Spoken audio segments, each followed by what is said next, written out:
Ya, jadi nggak heran kalau Waco Texas mengabaikan tentang konfederasi itu. Ya, mari kita lanjut berikutnya adalah. Tapi Jadi kalau kayak kita sudah menggabungkan sekian banyak, konfederasi ini Dela kayak geser ke nyaring gitu bawah. ya. Kayak menyaring ya, cuy. Nah, Kayak gimana? penyaringan gitu ya. Iya, konfederasi ini penyaringan. Ya, konfederasi ini penyaringan. Ingat, jadi konfederasi ini adalah pra susahan Yakub. Jadi sebelum orang-orang yang dipilih benar-benar layak untuk menjadi Yakubais, Tuhan menciptakan satu seleksi paling terakhir. Ya, mudah-mudahan ini paling terakhir, nggak ada lagi yang lain. Ya. Ini seleksi yang paling terakhir sebelum hari kesusahan Yakubnya yang sebenarnya terjadi. Jadi sebelum konfederasi yang sebenarnya. Oke, Dela boleh lihat, kita semua boleh lihat gambar ini. Ya, saudara-saudara lihat dari gambar ini, yang saya lingkari adalah angka 10 bulan yang pertama dan angka 10 bulan yang ketujuh. Ya, itu adalah hari ke-10. Saudara lihat lagi, Dela boleh disorot itu hari Grafirat Immanuel. Ya, tuh lihat. Saudara-saudara lihat ada tulisan hari Grafirat Immanuel Imamat 23 ayat 27 sampai 32.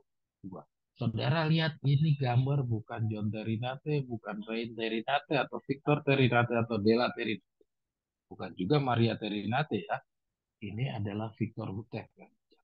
Di hari ke-10 bulan yang ke-7 dan hari ke-10 bulan yang pertama itu adalah Victor Hutef dari buku tanya jawab nomor buku 3 nomor pertanyaan nomor 50 kalau nggak salah. Ya. Oke, kita lihat pertanyaan nomor 5.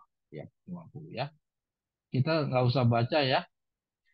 Kita sudah pernah baca waktu kita belajar time setting ya. Kita lihat di sini hari ke-10 itu adalah hari di mana Keluaran 12 ayat 5 dan 6. 3 dan 6. Anak domba itu dipisahkan. Ingat kesusahan. Kita ambil contoh dari contoh saingan pengalamannya Yesus. Yesus itu dia dapat aniayanya hari ke-15 sampai 18. Ya. Tetapi di hari ke-10 ada hari Grafira. Ya. Kalau memang kebersihan sidang itu terjadi hari ke-10, harusnya ya harusnya Yesus sudah selesai dianiaya di hari ke-8 atau hari 7, 7, 8, 9 ya, bukan di 15 sampai 18. Ya tidak. Ada yang mau membantah? Yesus, semua dunia Kristen juga sadar bahwa Yesus dapat aniayanya dia adalah hari ke-15 sampai hari ke-18. Tetapi kenapa di hari ke-10 dikatakan hari Grafirat, yaitu hari pengampunan dosa? Ya, kalau hari Grafirat, kalau kita baca di buku Tanya Jawab buku 3, hari Grafirat adalah hari pemisahan antara ya. Boleh digeser lagi deh, kita baca deh. Boleh digeser deh. Ya. Hari Grafirat itu apa sih? Nah, di sini kita baca.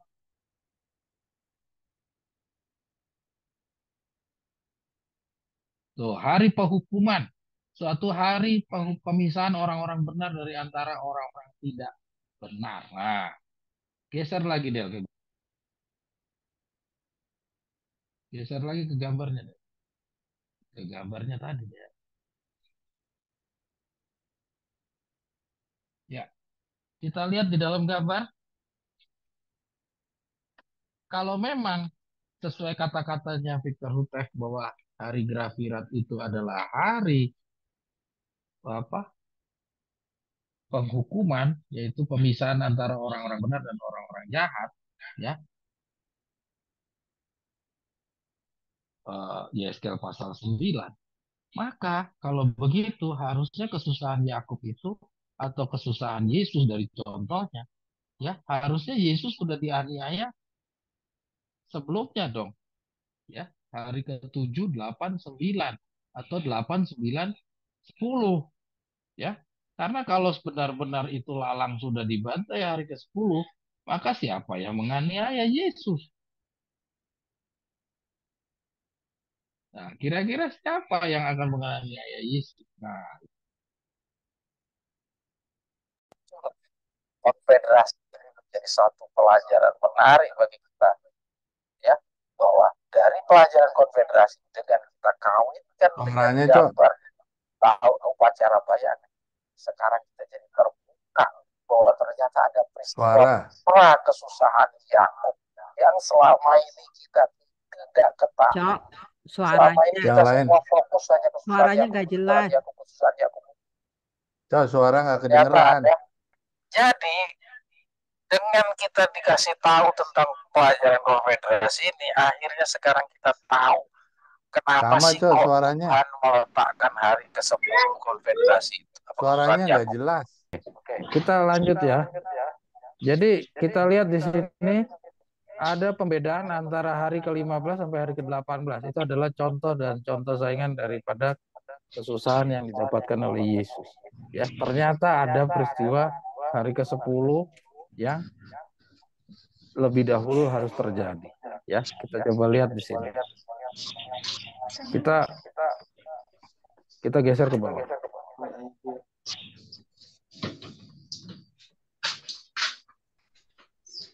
Ya. Nah, kita lanjut. Dela geser, Del.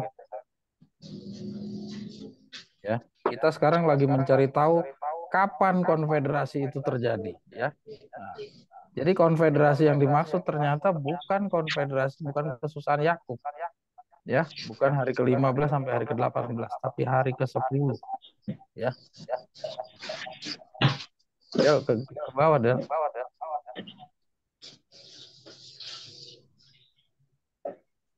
Dela ke bawah, Del.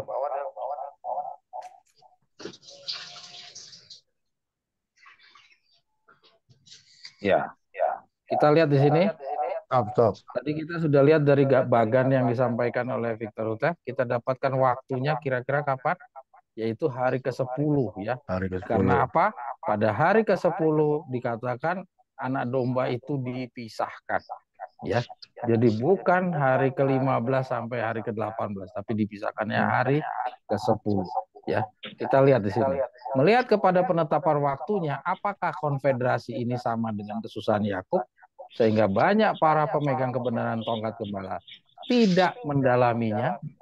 Apakah persamaannya dan apa juga bila beda, apa perbedaannya? Ya. Nah, sekarang kita coba lihat kesusahan Yakub.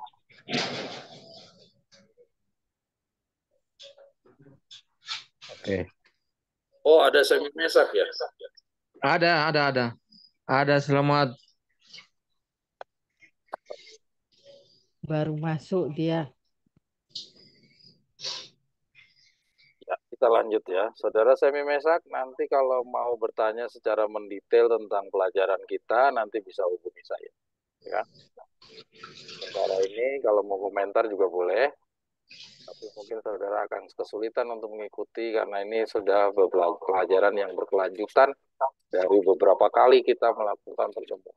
Ya, kita lihat. Tadi kita sudah melihat dari bagan itu ada kesusahan Yakub, ya, kita sudah sama-sama pelajari kesusahan Yakub itu hari ke-15 sampai hari ke-18, tapi di sana juga ada ditunjukkan hari ke-10, ya.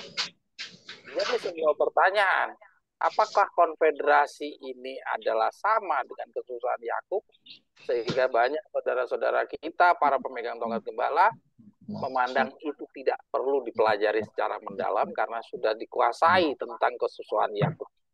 Ya, apakah ada persamaannya, ada perbedaannya? Ya, mari kita lanjut di dalam pembelajaran kita.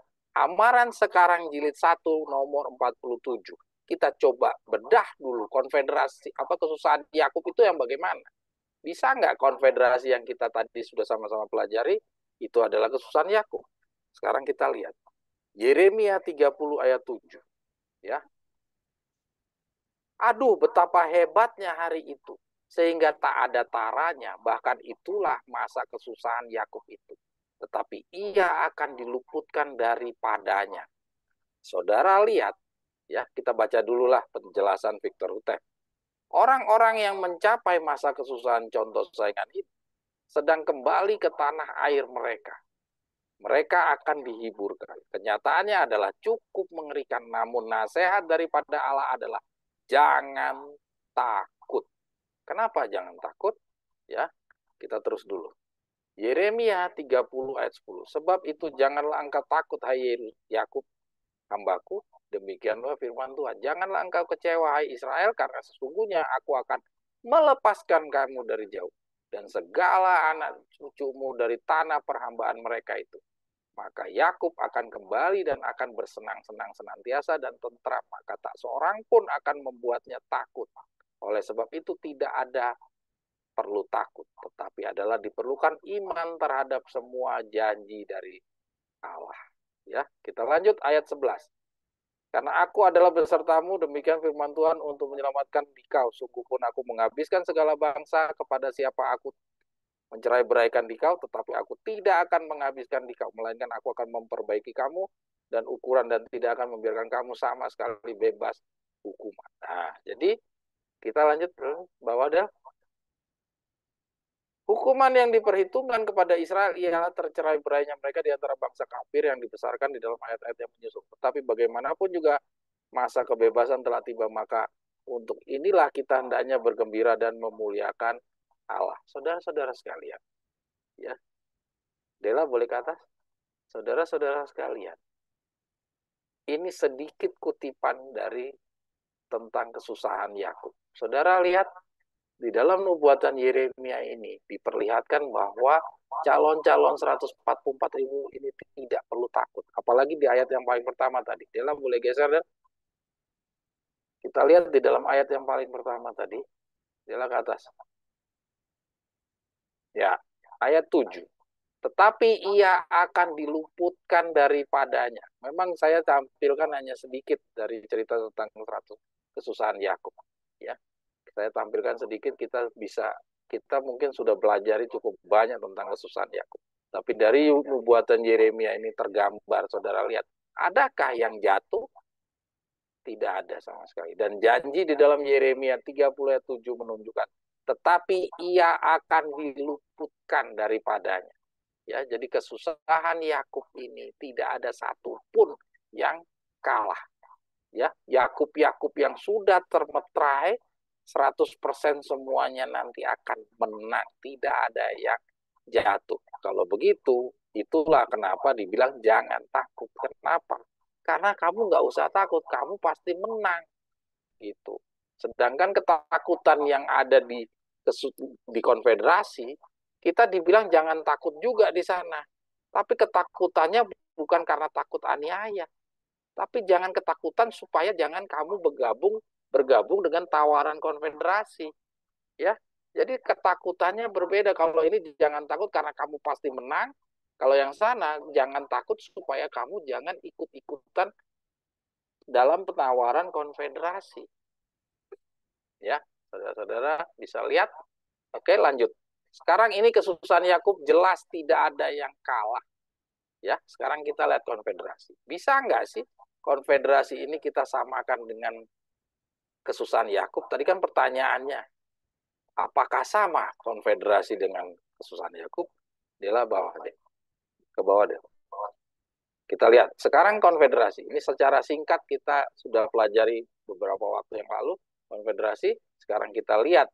Ya, konfederasi Yesaya 8 ayat 14. Ini dari simbolikot. Ya, simbolikot yang tadi di atas kita sudah lihat petunjuk Victor Utef. Ini semua Victor Utef, bukan saya, bukan John Terinate. Ya, Yesaya 8 ayat 14. Maka ia akan menjadi sebuah tempat berlindung yang suci bagimu. Tetapi bagi kedua isi rumah Israel akan menjadi sebuah batu sandungan satu dan sebuah bukit penghalang, menjadi suatu jaring dan jerat bagi semua penduduk Yerusalem. Ya, nah lihat beda tidak, saudara? Jadi terlihat di sini. Nah, kita baca penjelasan Victor Utef dulu.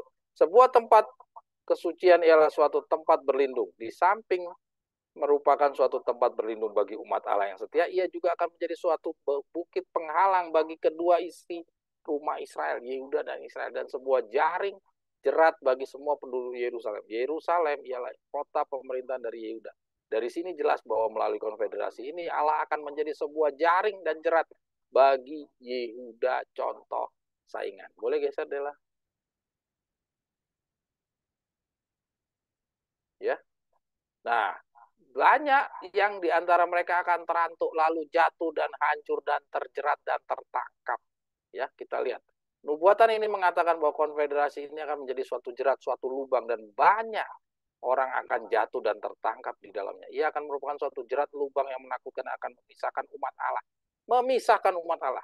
Demikianlah Tuhan akan menguji setiap umatnya lalu membiarkan mereka mengungkapkan sendiri berapa banyak iman yang dimiliki oleh masing-masing. Dalam menghadapi amaran ini kita harus mempersiapkan diri secukupnya supaya kita tidak akan jatuh ke dalam jeratnya. Allah telah lebih dahulu mengamarkan dengan jelas kepada umatnya supaya mereka tidak akan terjerat secara tidak diduga-duga. Nah, oke.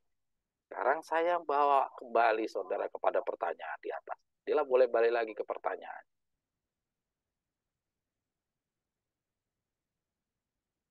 Ya, kita lihat lagi kepada pertanyaannya. Kita lagi belajar bagaimana mempertahankan sebuah pemahaman. Dela pertanyaan itu aja, Dela nggak usah jauh-jauh. Pertanyaan yang tadi aja nggak usah jauh-jauh. Ya, kita lihat. Melihat kepada penempatan waktunya, tadi kan kita taruh di hari ke-10 dan ada hari ke-15 sampai hari ke-18. Kita lihat apakah konfederasi ini sama dengan kesusahan Yakub sehingga banyak para pemegang pekabaran tongkat tidak mendalaminya. Apa persamaannya dan bila beda, apa perbedaannya? Saudara udah lihat perbedaannya? Bisakah kesusahan konfederasi ini disamakan dengan kesusahan Yakub? Jawabannya tidak bisa. Kenapa? Karena jelas tadi kita lihat tegas bahwa di dalam konfederasi itu adalah jerat. Tuhan akan memisahkan di antara umatnya. Banyak yang jatuh, ya. Banyak yang jatuh. Tetapi di dalam kesusahan Yakub tidak ada satu orang pun yang jatuh. Jadi bisa lihat, jangan kita terkecoh mengatakan bahwa konfederasi ini adalah sama dengan kesusahan Yakub. Ya, konfederasi ini bukan kesusahan Yakub. Mari kita kembali ke gambarnya, Del.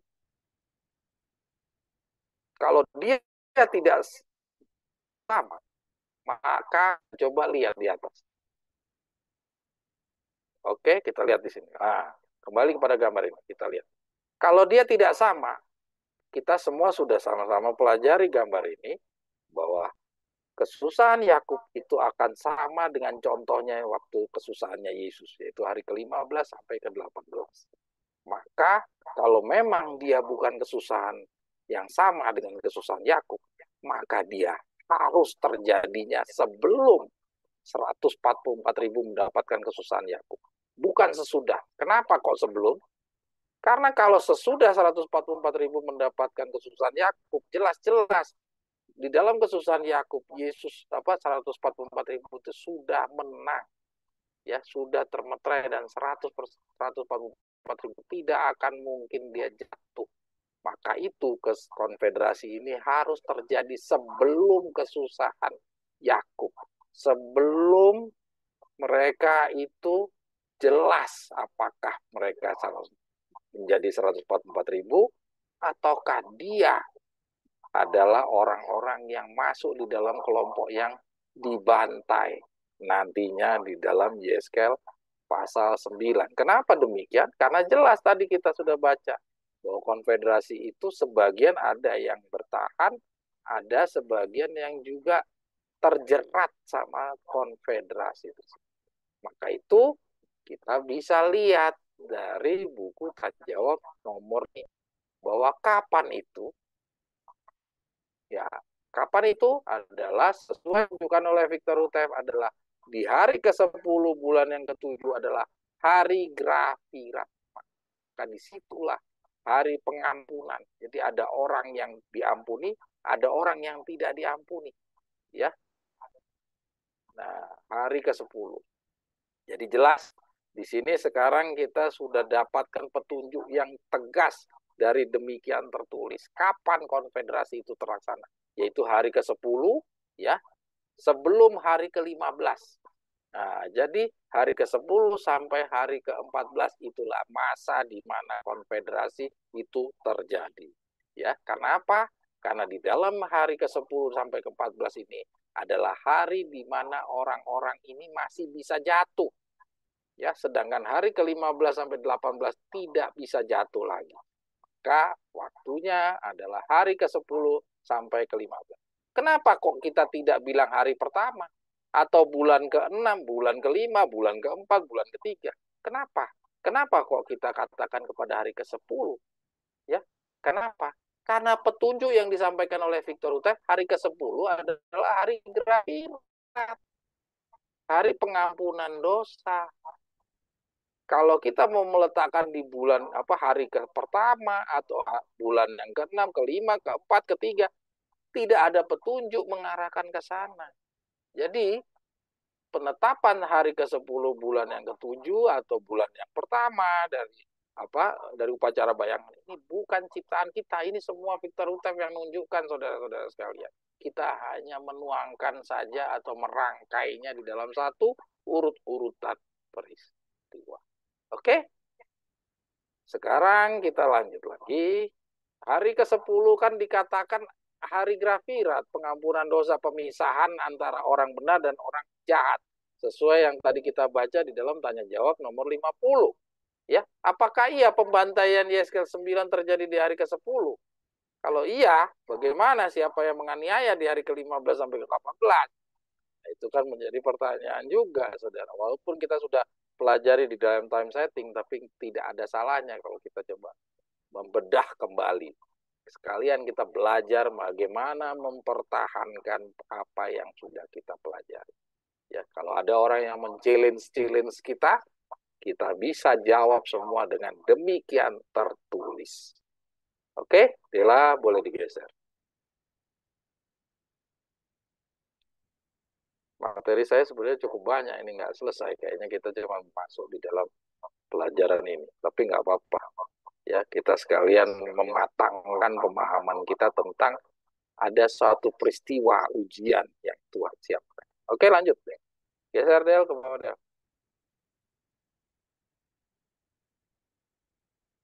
Del.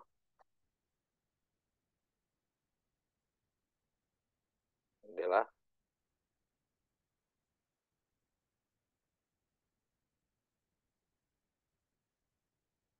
Kalau ada yang mau tanya, silakan.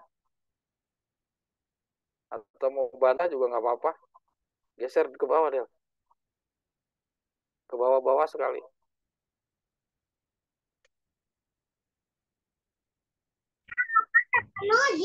Jangan, dia makan dong. Terus. Deh. Tolong disimak ya, saudara-saudara. Kalau ada yang kurang cocok atau mau bantah, silahkan, nggak apa-apa. Atau mau mengatakan ini sesat, ajaran sesat juga nggak apa-apa.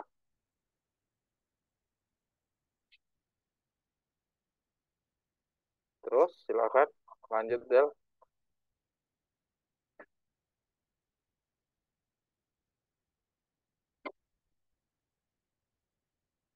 Nah, sekarang kita lihat nih. Waktu penggenapannya.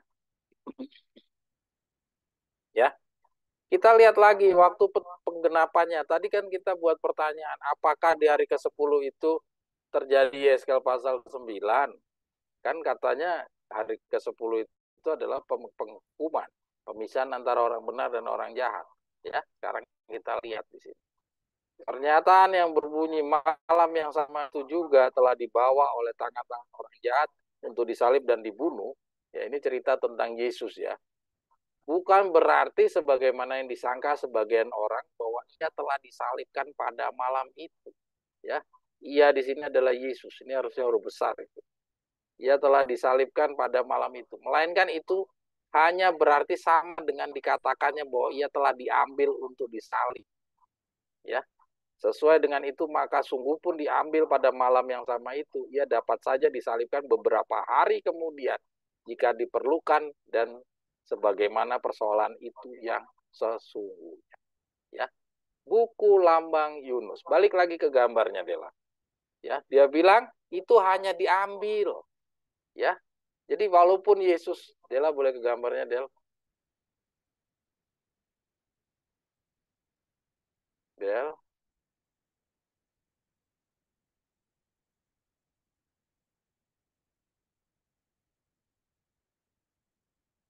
Ke gambarnya, Del. Ke gambar di atas. Nah, coba lihat saudara, sesuai buku lambang Yunus, tadi dikatakan bahwa anak domba itu hanya diambil, bukan berarti langsung disalib, ya. Jadi sesuai dengan apa yang kita pelajari dengan lambang upacara bayangan, pada hari ke-10 anak domba itu sementara hanya dipisahkan, ya, bukan langsung menghadapi kesusahan Yakub. Ya, kesusahan Yakubnya itu atau sama dengan Yesus, dia baru mengalami suatu perjalanan aniayanya di hari ke-15, ya, sampai hari ke-18. Yaitu proses dia dianiaya, disalibkan, dan akhirnya dia bangkit lagi, itu di hari ke-15 sampai 18. Sedangkan hari ke-10-nya itu hanya diambil. Ya, tadi sesuai dengan apa yang disampaikan oleh Yunus, dikatakan itu hanya diambil dan dia mulai disalibnya beberapa hari kemudian. Ya, begitu. Oke, kita lanjut. Jadi penyimpulan kita tidak salah, saudara. Lanjut.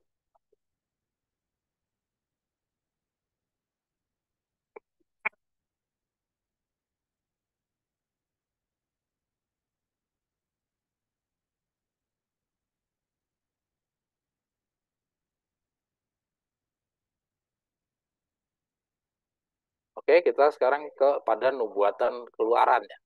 Ya, kita lihat keluarannya, Del. Keluarannya di atas, Del.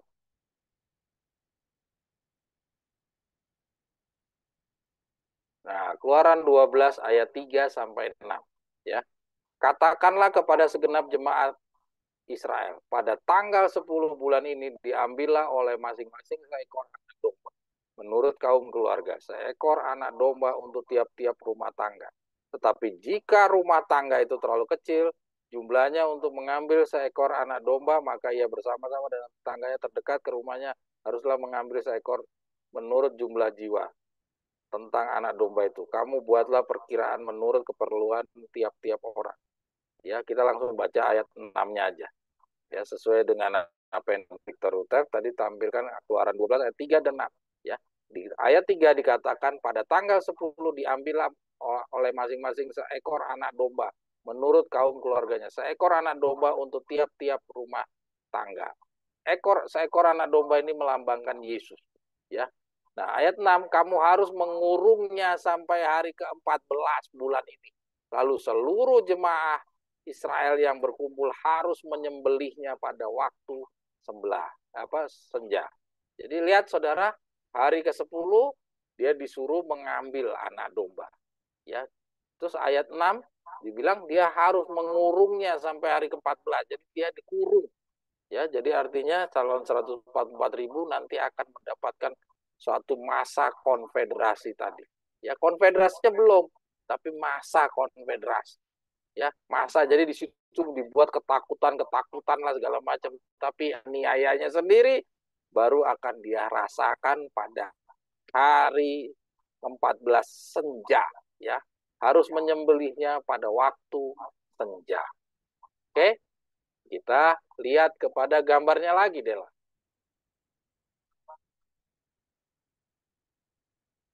Ya, ini biar kita tuntas belajar tentang konfederasi. Nah, kita lihat ya. Jadi hari ke-10 itu ada tulisan di bawah, bulan yang pertama, saudara amati, Dela boleh disorot, Del. Bulan yang pertama, anak domba itu dipisahkan. Keluaran 12 ayat 3 dan 6. Tadi kita udah baca, ya, ayat 3 dia bilang hari ke-10 itu anak domba itu harus dipisahkan. Ya. Nah, ayat ke-6 dia harus dikurung sampai hari ke-14. Ya. Baru hari ke-15 atau hari 14 senja, kita ingat harus senja itu artinya jam 6. Kalau jam 6 artinya sudah berganti hari ke-15. Artinya di situ barulah disembelih. Ya, disembelih itu bukan langsung dibunuh hari anak domba itu, ya, bukan Yesus hari ke-15 dibunuh. Ya, nanti kita bisa baca di tulisan yang lain, bukan berarti langsung disembelih itu dibunuh. Maksudnya hari ke-15 itu Yesus sudah masuk di dalam masa aniaya. Ya, sama dengan kita sudah sama-sama pelajari, itu adalah kesusahan ya Yakub. Jadi hari ke-10 sampai ke-14 itulah yang kita sedang pelajari sebagai konfederasi, masa konfederasi. Ya, oke. Kita sekarang yang terakhir. Dela lihat. Sekarang kalau begitu kita sudah dapat nih, ternyata ada konfederasi, ada kesusahan Yakub, dan kedua-duanya ini bukan satu peristiwa yang sama. Ini adalah suatu peristiwa yang satu sama lain berbeda dan satu menyusul yang lain. Ya, nah sekarang kaitan nubuatan konfederasi Yesaya pasal 7 dengan 8 dengan kesusahan Yakub. Ada nggak kaitannya? Kita coba lihat. Saudara-saudara sekalian, curahkanlah seluruh pengetahuan saudara yang sudah sekian lama saudara pelajari, tuangkanlah di dalam gambar berikut ini. Ya, tadi kita sudah lihat di dalam bagan upacara-upacara bayangan, hari ke-10 bulan yang ke-7, ya, kita lihat hari ke-10 bulan yang ke-7 sampai hari ke-14 itu adalah masa tadi apa? Masa anak domba itu dipisahkan, yaitu masa tawaran ikut konfederasi. Ya, jadi karena hari ke-10 sampai 14 kita sudah simpulkan bahwa itulah konfederasi, ya, itu adalah masa konfederasi. Lihat saudara di atas, periode Asiria, perempuan duduk di atas 7 kepala. Tadi kan kita sudah baca petunjuk dari simbolikot, dikatakan kapan konfederasi itu tergenapi, yaitu sebelum binatang itu duduk, ya, sebelum juga seruan keras tadi, ya, terus juga sebelum sebelum YSK pasal 9, ya, terus sementara perempuan duduk di atas 7 kepala, ya. Nah, kita juga sudah tahu bahwa itu adalah periode Asiria karena perempuan masih duduk di atas 7 kepala, baru nanti berganti periode perempuan duduk di atas punggung. Kita lihat itu perbedaan pergantian periodenya adalah di hari ke-18. Kita semua udah sama-sama pelajari, karena di hari ke-18 itu Asiria kalah. Gelang ikatan Asirianya lepas. Ya. Nah, kita lihat hari ke-15 sampai hari ke-21 itu adalah masa 7 hari pesta Paskah, yang tadi kita sudah lihat gambarnya, ya, diam setengah jam. Terus yang di bawahnya lagi ada perang dunia ketiga, Daniel 11, Asiria kalah. Perang gelang ikatan Asiria terlepas. Ya, kita lihat ini semua. Ini adalah kaitan antara konfederasi Yesaya 7 dan 8 dengan kesusahan Yakub. Saudara lihat hari ke-10 sampai 14 adalah tawaran ikut konfederasi. Tetapi konfederasinya sendiri kita sudah sama-sama baca nanti akan melalui kerjasama sebagaimana Yesus dianiaya, Yesus dibunuh. Itu adalah akibat dari konfederasi, ya, akibat dari pemerintahan Romawi. Pilatus bekerja sama dengan orang-orang Sanhedrin. Maka contoh saingannya pun nanti calon-calon 144.000 itu mendapatkan aniaya daripada konfederasi. Ya, konfederasi kerjasama antara Lalang Sekam bekerja sama dengan pemerintah sipil. Ya, nanti dia akan mengeluarkan satu perintah untuk membunuh, ya. Nah, itu hari ke-15 sampai hari ke-18. Hari ke-18 dilepaskan, ya. Oke. Terus, nah ini kita lihat Yeskel pasal 9 itu kita lihat di bawah. Hari ke-10 sampai 14, hari sampai 15 itu adalah Yeskel pasal 9, yaitu pemeteraian 144.000. Jadi hari ke-10 itu adalah masanya pemeteraian. Kenapa? Karena tadi kita sudah sama-sama baca di dalam buku Tanya Jawab buku 3, pertanyaan nomor 50, hari ke-10 itu adalah hari penghukuman atau hari pengampunan dosa. Kalau dia diampuni, artinya dia dimeteraikan. Jadi orang-orang yang menang, yang didapati dia layak, dia dimeterai. Itu hari ke-10 sampai hari ke-15. persiapan angin dilepaskan. Nah, itu ya. Jadi hari persiapan angin dilepaskan. Hari ke-10 sampai hari ke-14. Jadi dari hari ke-10 sampai 14 ini belum ada aniaya, tapi sudah banyak ketakutan-ketakutan dimunculkan. Ya, jadi sudah ada hal yang mengerikan terjadi, tapi aniaya belum ada. Ya, tapi kita sudah dibuat ketakutan. Karena apa? Karena ada perang terjadi di dunia. Dan perang itu mendorong dunia-dunia Kristen, pemimpin-pemimpin Kristen, yaitu yang di atas tadi Del kata, ya perempuan duduk di tujuh kepala itu jadi ketakutan sehingga dia menciptakan konfederasi. Ya, jadi ada konfederasi di dunia, ada juga konfederasi yang terjadi nanti tercipta di dalam gereja. Ingat, ini dua konfederasi juga yang berbeda. Dahulu kita kira konfederasi itu hanya ada di dunia, tapi ternyata setelah kita berkembang ada konfederasi yang ada di dalam sidang. Oke, nah itu dia ya. Kita lihat di bawah ada contoh saingan aniaya Yesus hari ke-14, 14 petang disembelih. Ya, 4 mata angin sepenuhnya dilepaskan, kesusahan besar. Nah, kita lihat di sini. Jadi ingat perbedaannya antara konfederasi dengan kesusahan Yakub jelas. Di sana adalah kalau hari ke-10 sampai 14 itu adalah masa tawaran untuk ikut konfederasi. Jadi bangsa ini, tanya di Yesaya 8, jangan kamu takut. Ya, jangan kamu ikut-ikutan takut kepada bangsa ini. Bangsa ini menawarkan konfederasi, jangan kamu ikut ya tergabung di dalam tawaran konfederasi itu. Yaitu masa tawaran konfederasi.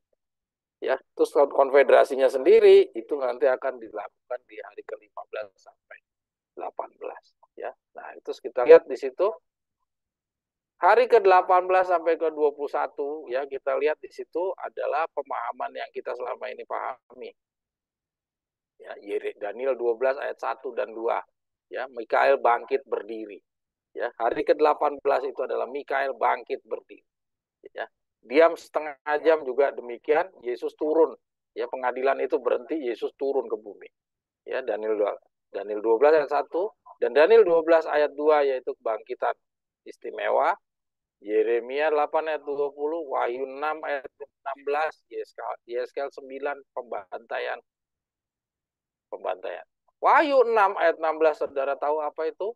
Wahyu 6 ayat 16 itu adalah tentang orang-orang jahat itu meminta untuk batu-batu timpalah kepada kamu. Ya. Supaya saya jangan terkena murkanya. Ya. Nah, sekarang saya mau tanya sama saudara, mungkinkah kata-kata timpalah supaya saya jangan terkena murkanya, itu calon-calon yang dibantai itu bagaimana dia bisa mengetahui bahwa akan ada murka yang datang kalau dia tidak tahu bahwa seluruh rangkaian penebusan atau rangkaian pengumpulan 144.000 udah selesai. Maka itu dia kenapa minta seperti itu, karena dia tahu kok rangkaian pengumpulan 144.000 sudah selesai. Itu adalah masalah yang lain lagi yang kita akan bahas di dalam konfederasi ini. Yaitu apa? Apakah dibantai dahulu ataukah dibantai setelah terkumpulnya 144.000? Itu masalah yang lain lagi di dalam nubuatan Daniel pasal 8. Ya. Oke. Ini kita lihat lagi gambar yang di bawah, ada masa 50 hari bangsa Israel harus menyediakan ikatan timang-timangan yang baru, pengumpulan buah-buah kedua. Ya, itu setelah hari ke-18. Dihitung dari hari ke-18 itu 50 hari dari saat itu. Ya, bangsa Israel harus menyediakan ikatan timang-timangan yang baru. Ya. Oke. Nah, itu perang Sakaria pasal 14 di hari ke-15 sampai 18. Benar, Oi. Ya. Perang Sakaria. Perang itu sudah ada, Oi, di perang dunia ketiga, Oi. Daniel 11 Assyria kalah. Perangnya di situ. Sudah ada dari situ. Karena ada perang dari Daniel 11 atau perang Daniel Sakaria pasal 14 itu sudah mulai di situ. Ya. Dan ujungnya perang itu adalah gelang ikatan Assyria dilepaskan, Assyrianya kalah. Ya. tapi terjadi di dalam masa perang. Konfederasinya terjadi di dalam masa perang, kesusahan Yakubnya juga terjadi di dalam masa perang. Oke? Kira-kira ada yang bertanya-tanya atau masih ada yang bingung? Saudara Semi Mesak, bisa ngikutin?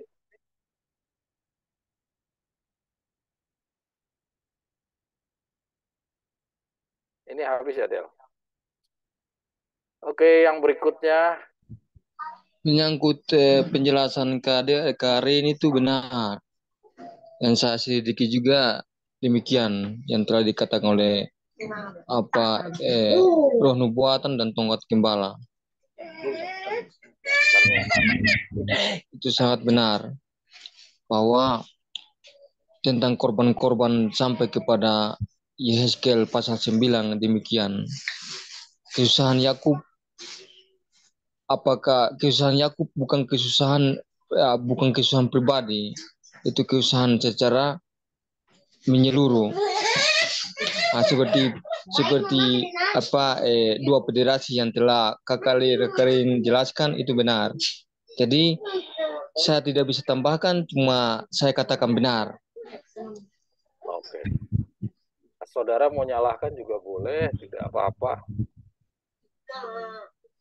Kalau ada yang mau menyalahkan juga nggak masalah. Karena kita semua di sini proses belajar. Jadi saya otomatis dituntut kalau memang dipersalahkan, saya sebagai yang menyampaikan kepada saudara, jadi punya beban untuk memberikan jawaban terhadap orang-orang yang menyatakan ini bersalah. Ya. Terima kasih saudara Semi Mesak. Ya, semoga saudara bisa mengikuti perlahan-lahan.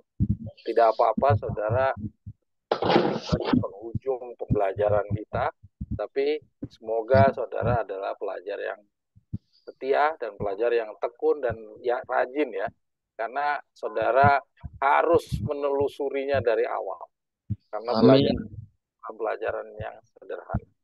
Ya, kita sudah sama-sama belajari, karena konfederasi ini nanti akan jadi jerak. Ya, bukan sesuatu yang sederhana. Ya, bukan lagi orang yang cuma nunggu. Dela boleh lanjut, Del. Sambil Dela ganti, kita coba bicara.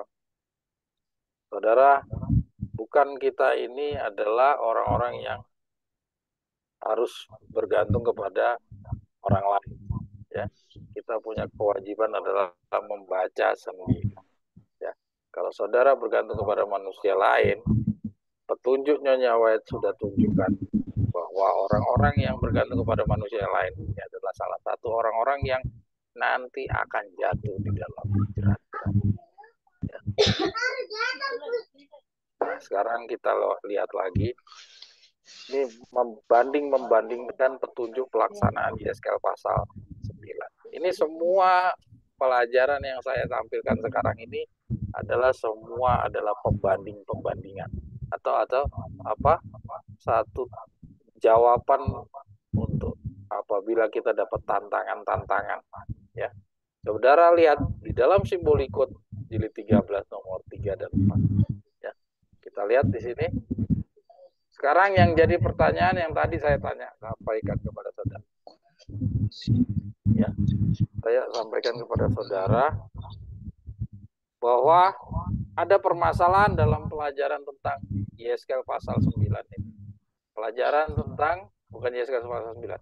Kita dalam pelajaran Yesaya pasal 8 itu ada sebuah tantangan. Ya. Karena di sana dikatakan, sesuai dengan nubuatannya, katakan konfederasi itu akan dihancurkan sebelum si Immanuel dapat membedakan mana yang baik dan mana yang jahat. Ya. Sebelum Maher Salahasa bisa mengetahui mana Bapak, mana Ibu, konfederasi itu sudah dihancurkan. Ya. Nah, ini yang menjadi pertanyaan. Ya. Ini yang potensi sekali akan menjadi sebuah permasalahan. Ya. Ini adalah suatu masalah yang dahulu sudah pernah terjadi. Ya, grupnya Waco Texas bertentangan dengan grupnya John Terry Nate. Waco Texas mempercayai pembantaian itu harus terjadi lebih dahulu, ya. Baru kesusahan Yakub. Pembantaian terjadi dahulu, baru nanti akan ada apa itu? 144.000 dibawa ke Gunung Sion. Jadi katanya dibantai dulu. Ya. Nah, tetapi yang kita pahami, pembantaian itu terjadi setelah 144.000 terkumpul, baru terjadi pembantaian. Ya, itu yang kita pahami. Nah, sekarang kita coba melakukan satu usaha membanding-bandingkan dari sekian banyak tulisan. Ya. Jadi kita coba membanding-bandingkan kira-kira pemahamannya Waku Texas itu salah atau benar. Kira-kira akan mempengaruhi tentang posisi keberadaan atau waktu penggenapan dari konfederasi ini atau tidak. Ya, apakah ini akan mengganggu pemahaman konfederasi atau tidak? Mari kita lihat, ya. Dela boleh digeser.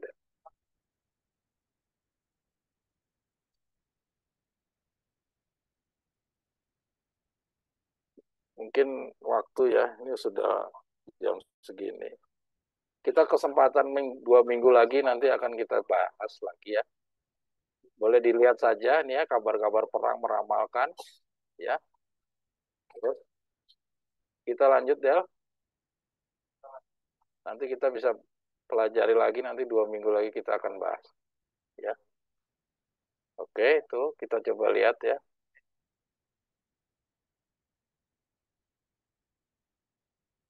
Terus kita bandingkan antara Maranatha, ya ini Wahyu 6 ayat 15 dan 16. Ya, oke. Terus nanti kita banding-bandingkan. Ini semuanya satu sama lain kelihatan tampak bertentangan.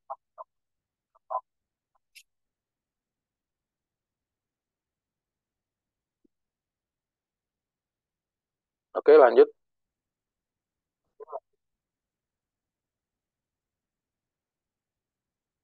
Lanjut, Del.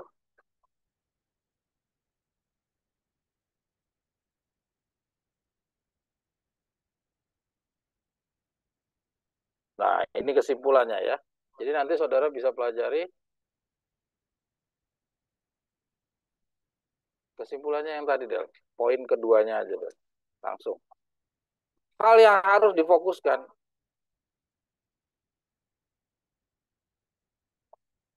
Ya, hal yang harus difokuskan adalah hari Grafira terjadi pada hari ke-10 bulan yang ke-7 atau bulan yang pertama.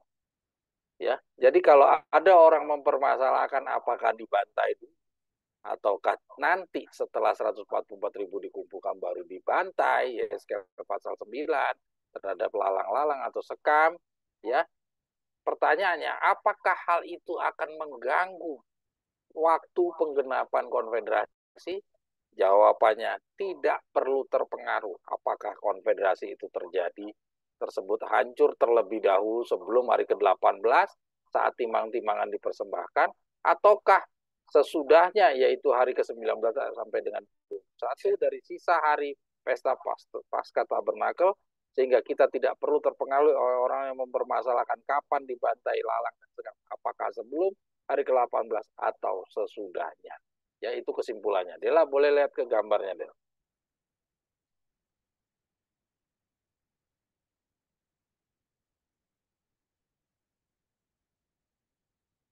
Dela boleh ke gambarnya, Del. Nah, coba dikecilin, Del. Dikecilin. Ya, saudara-saudara sekalian, memang ada permasalahan di dalam nubuatan Yesaya pasal 8, saudara. Ya, di mana di sana dikatakan Immanuel itu sebelum mereka Immanuel ini mengetahui mana yang baik dan mana yang jahat, konfederasi itu akan hancur. Sebelum si Maher Salah Hasbaz mengetahui mana bapak, mana ibu, konfederasi itu akan hancur. Ya, tetapi di dalam pembelajaran kita tentang time setting, ya, kita ikuti dari gambar yang kita lihat di depan mata kita ini, ya, di mana contoh dan contoh saingan sebagaimana di pengalamannya Yesus, bangsa Yahudi akan hancur sesudah Yesus bangkit hari ke-18. Jadi bangsa Yahudi yang menganiaya Yesus. Maka kalau kita contoh dan contoh saingan daripada Yesus, maka sebagaimana Yesus dianiaya oleh saudaranya sendiri, maka kita hari ke-15 sampai hari ke-18 dianiaya oleh saudaranya kita sendiri, yaitu Esau. Dan sebagaimana di zamannya Yesus juga, bangsa Israel, bangsa Yahudi, baru dia hancur setelah hari ke-18. Maka demikian juga contoh saingannya, Lalang dan Sekam juga harus dibinasakan setelah hari kemenangan hari ke-18 sebagai contoh dan contoh saingan. Kita tahu bangsa Yahudi dihancurkan tahun 70, memang jauh. Ya, sedangkan calon-calon lalang-lalang dan Sekam nanti akan dibantai di dalam 7 hari upacara Paskah. Yaitu yang kita sudah sama-sama pahami dari lambang upacara bayang. Nah, kembali kepada pertanyaan tadi, apakah dispute pertentangan antara kita mau mengatakan dibantai dulu atau dibantai kemudian, itu tidak mempengaruhi tentang waktu penggenapan konfederasi hari ke-10. Ya. Jadi saudara jangan sampai misalkan saudara berdiskusi dengan orang-orang yang di seberang sana, jangan sampai saudara mudah terkecoh sehingga akhirnya saudara jadi jadi ragu dengan konfederasi. Saudara ingat, itu sama sekali tidak mempengaruhi. Karena kita lihat di dalam lambang gambar ini, hari ke-10 itu jauh di bawah hari ke-15. Jadi mau dibantai dulu kah? Ya, atau mau dibantai sesudahnya kah? Itu tidak mempengaruhi. Tetap saja hari ke-10 itu harus terjadi. Ya, demikian kira-kira pelajaran tentang konfederasi. Dela langsung ke yang poin 5, Del. Ya, jadi kesimpulannya poin 5, Del. Ganti slide-nya, slide yang kelima.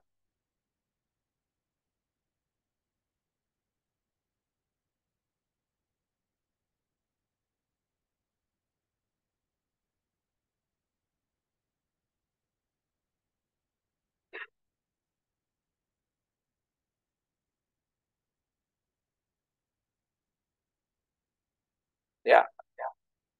Jadi ini yang paling final dari pelajaran tentang konfederasi, ya. Kita coba dari Simbolikot jilid 13 nomor 3 dan 4. Ini 2 minggu yang lalu sudah kita pelajari, tapi pada saat sekarang ini kita sudah tiba di finalisasi tentang konfederasi dan kita harus dapatkan satu benang merahnya tentang konfederasi. Apa petunjuk yang paling tegas yang disampaikan oleh Victor Rutev kepada kita yang harus kita waspadai? Mari kita baca sama-sama. Semua orang yang tidak menantikan adanya konfederasi itu, tetapi sebaliknya sedang menantikan berikutnya pemunculan kembali keunggulan gereja Romawi atau perang Armageddon atau sesuatu yang lainnya. Jadi mau nunggu apapun yang lainnya, mereka akan jatuh ke dalam jerat ini. Mau nunggu tentang time setting sekalipun, ya, mau nunggu tentang 2027 pun, ya, mau nunggu 2027 loh, mau nunggu 2026 kek, 2026 kek, atau mau nunggu apapun, semuanya akan jatuh di dalam konfederasi ini. Jadi artinya, tidak cukup saudara cuma menerima time setting. Jadi selama ini kita kira cukup time setting. Ternyata ini menjadi sebuah jerat yang lain. Jadi kalau kita terima 2027 bukan jaminan. Ya, kayak Stella lihat di negara-negara sekian banyak itu di dalam forum-forum diskusi banyak juga ternyata yang menerima 2027. Ternyata orang-orang itu tidak bisa menjamin bahwa dia akan lolos dari konfederasi, dari jerat yang satu ini. Kalau dia tidak menunggu yang ini, dia menunggu 2027, pasti dia akan jatuh di dalam jerat ini. Ini petunjuk Victor Rutev. Mereka akan jatuh ke dalam jerat ini karena ia itu tampaknya baik, tidak berbahaya, bahkan barangkali sesuatu yang perkara yang baik. Karena tampaknya baik. Kenapa tampaknya baik? Kita sudah pelajari bahwa konfederasi ini terjadi di tengah-tengah terjadinya perang dunia, ya, di mana perang dunia ini adalah perang antara Raja Utara dan Raja Selatan yang menciptakan ketakutan-ketakutan kepada dunia Kristen. Sehingga konfederasi ini adalah satu tempat berlindung daripada kekhawatiran-kekhawatiran, ancaman-ancaman keamanan yang bisa ditimbulkan daripada perang tersebut. Ya. Jadi kira-kira demikian, kita mungkin pada kesempatan sahabat ini kita tutup untuk pembelajaran kita kesempatan ini. Silakan kalau ada yang mau ditanya, kita mau tutup sahabat. Mungkin kita tunduk bertelut dulu untuk berdoa, baru nanti kita akan bicara-bicara sedikit untuk membahas. Mungkin ada pertanyaan atau yang lain. Mari kita bertelut dalam doa. Dan didoakan oleh